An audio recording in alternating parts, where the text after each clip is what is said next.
Eto na nga mga chong, marami tayong updates patungkol sa Gilas Pilipinas. Kapalaran ni Justin Brownlee, hawak ng China.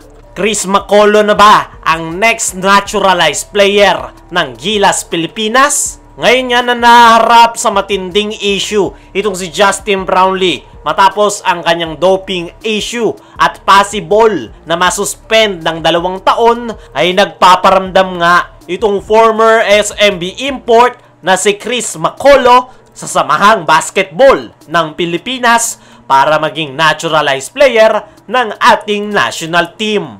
Ang magiging next tournament nga ng ating national team ay February next year.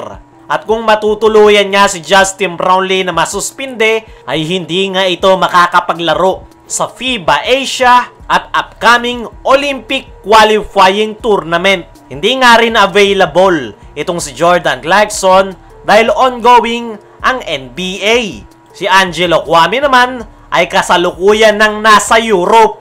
Ang plano nga talaga ng SBP ay si Brownlee ang maglalaro. Pero dahil nga sa possible suspension, ay kinakailangan nilang maghanap ng bagong magiging naturalized player.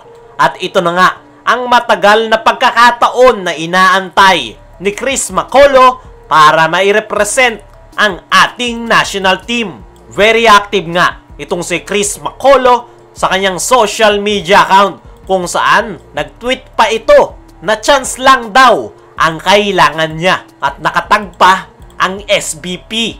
Nag-react nga rin ito sa player ng Gilas na nanghingi ng to the moon contract dahil kung siya nga lang daw ay ang demand niya nga lang daw ay maging naturalized player at hindi nga daw tungkol sa pera ang kanyang kagustuhan na mairepresenta ang ating bansa. Willing nga daw siya na maging naturalized player kahit pa 4 na taon na siyang nag-aantay ng opportunity na ibibigay sa kanya ng SBP.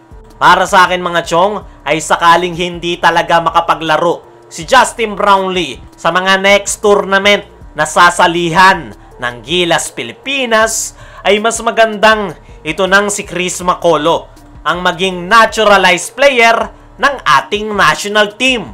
Dahil wala na ngang choice ang Samahang Basketball ng Pilipinas. Dahil lahat nga ng ating naturalized player ngayon ay hindi na available. Si Chris Macaulay na nga mismo yung nagre-representa na maglaro sa ating bansa. At napapanahon na siguro na bigyan siya ng pagkakataon ng Samahang Basketball ng Pilipinas. Naniniwala ko mga chong na si Justin Brownlee talaga yung perfect fit sa ating national team. Pero dahil sa hindi siya available, ay itong si Chris Macaulay yung pinaka magandang option ngayon ng ating national team. Sa kabilang banda, kapalaran ni Justin Brownlee, hawak ng China. According nga sa ITA o International Testing Agency, ay nag-positive si Brownlee sa banned substance. At nasa kamay nga ng Asian host country ang desisyon kung matutuluyan si Justin Brownlee.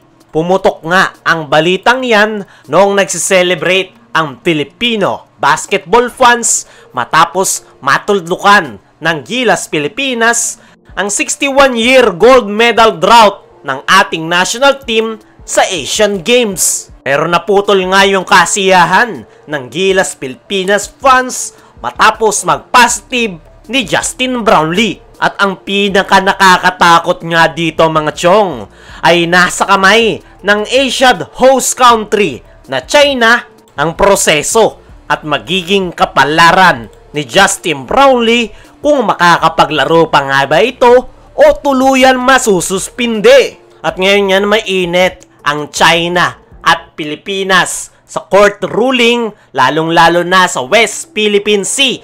Tapos 2 beses pang pinahiya ng Gilas ang China. Last FIBA World Cup at sa kakatapos lang na Asian Games ay ang tsansa nga na pumabor kay Brownlee. Ang ruling ay sobrang napakaliit at wala. Kaya naman, nasa kamay talaga ng China ang magiging kapalaran ng basketball career ni Justin Brownlee. At ang tanging magagawa lang natin ay magmakaawa o maghintay kung ano ang magiging desisyon ng Asian host country na China.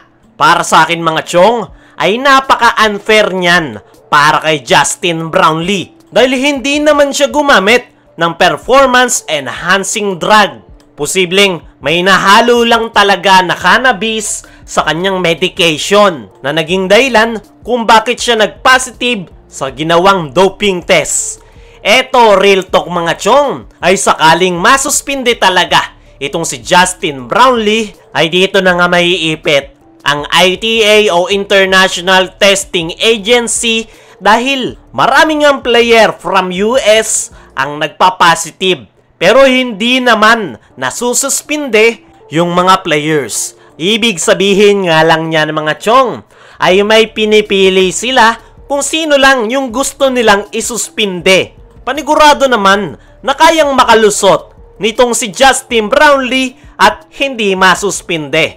Pero meron ngang isang bansa na pilit na sinisira yung basketball career ni Justin Brownlee. Yan ay itong bansang China. Panigurado, hindi pa rin sila makamove on at masakit pa rin yung ginawa sa kanila ni Justin Brownlee. Kaya talagang pinupush nila ang kaso ni Justin Brownlee para mabawasan yung threat sa kanilang koponan. At napakaduming tactics nga niyan ng China.